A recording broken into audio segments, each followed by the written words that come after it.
உன் மண்ணு விட்டு தெய்வத்தோட இடத்துல நீ இருக்கக்கூடாதம்மா, சரியா? அதனால தான் அந்த இடத்துலையும் உனக்கு நிற்க வர்றதுக்கு உண்டான வழி இல்லை. தெய்வத்தோட நிலையில நிற்கக்கூடாதுன்னா உன்னோட முப்பாட்டன் காலத்தில் உனக்கு சில உன்னோட முப்பாட்டன் உன்னோட தகப்பனார் வழியில் சில ஆபத்துகள் நடந்து வந்திருக்கு.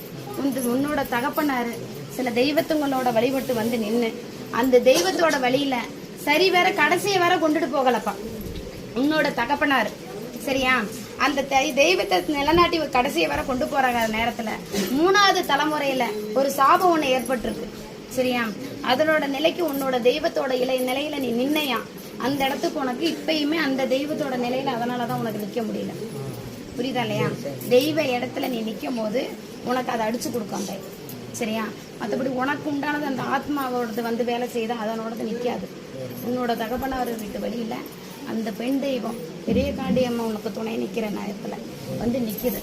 கொஞ்சம் சூதானமா இரு, உன் உசுரை நான் புடிச்சு வைக்கிறேன், சரியா? அந்த அளவுக்கு ஆக விட மாட்டேன், சரியா?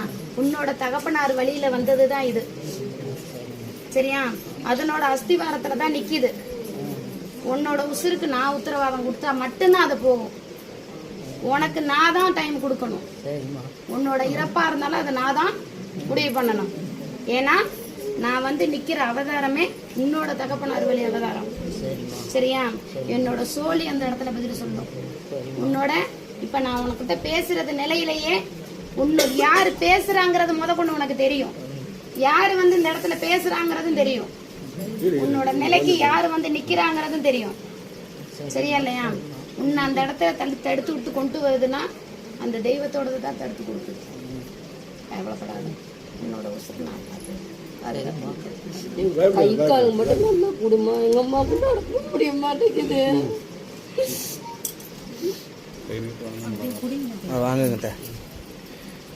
கவலைப்படாத தாய், சரியா? உன்னோட நிலைக்கு நான் உனக்கு கூட இருப்பேன், சரியா? கவலைப்படாத.